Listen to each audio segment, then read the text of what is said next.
He's a bit more bullish than the consensus of 11% gain. So let's get straight to him. He's Ian Harnett. He's Managing Director of Absolute Strategy. Ian, thanks for coming in. OK, what's the rationale behind this? I think what we're highlighting is just the upside for European earnings and global earnings generally is very much stronger than the consensus. We think you've got 35% for European equities for 2010. And, for the whole year? For the calendar year. And, the question is, would you expect to see a derating of markets when you've got only a modest inflation pressure and growth picking up? Historically that type of environment is one that actually sees a re-rating. So we think we're actually being conservative with that 20 to 30% upside for the European markets from here. Yeah, I mean FTSE's up what, nearly 20% so far this year. I'm just looking at the others. DAX up what, 15% essentially. I'm sure a lot of that, given where we went to in March and the trough, and when we've come up from there, a lot of this is priced in. Well, I think that's the forward-looking multiples on these markets are still only 12.5. Typically, we've seen multiples get up towards 14, 16. If you take longer detrended earnings numbers, then we're still on historically very, very low 10-year trailing multiples, and previous peak bull market levels have probably been up 20, 30 times multiples, almost double where we are. So, we don't think these are particularly demanding forecasts whatsoever. Yeah, and you do have some historical precedents. Walk us through that.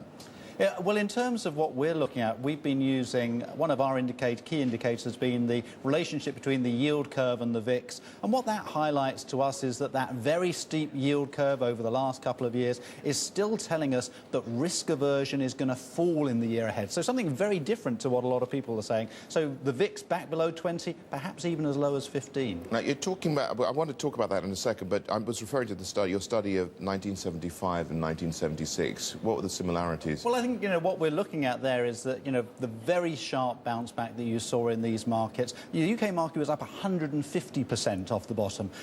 Look at China today, for example. That's only up 100%. Even in the aftermath of the Asian market, the areas where that liquidity went, say Korea gained 350% in just over a year. So we're worried that the exceptional policy response that we've seen in the last year is creating much more like that Asian rally, and this is going to be much more of a tech bubble replay rather than anything else. Right. Well, let's see where you should be invested in that case, because not everything is going to perform equally, of course, as ever. And what we'd highlight is that, in this type of environment, we still think you should be exposed to those more cyclical areas of the market. If you want a bit of yield, then things like oil and gas still give you 6% in Europe. But, it's still probably going to be the mining stocks, the basic resources stocks. These tend to do well both when the economic numbers start to pick up and when you get a bit of inflation coming into the economy as well.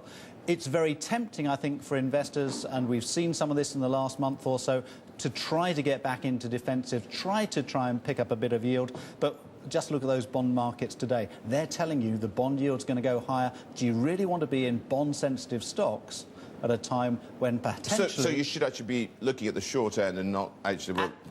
or shorting it.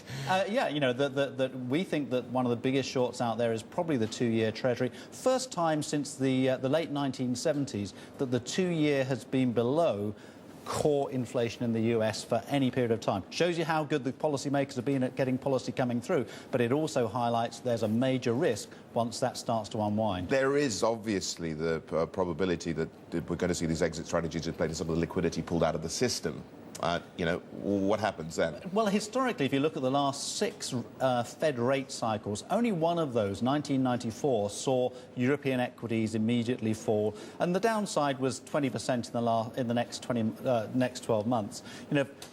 The other 6 saw the first 9 months gain between at least 15 to 30%. And as we said, in post-Asia, you actually saw the market gain almost 50% in the next 12 months after the Fed rate rise. So I don't think it's a done deal that you see Fed coming through and markets come off. Indeed, what we normally see is a much more confirmation signal that growth is coming through, policymakers are feeling more relaxed about tightening policy, and that what they're trying to do is squeeze out some of the excess liquidity that's driving these markets. Ian, thanks so much for joining us. Didn't get to talk to you about the VIX, but you are seeing it down to, well, below sub-20 levels. Yeah, and a big M&A cycle as well coming in 2010. These are going to be powerful drivers.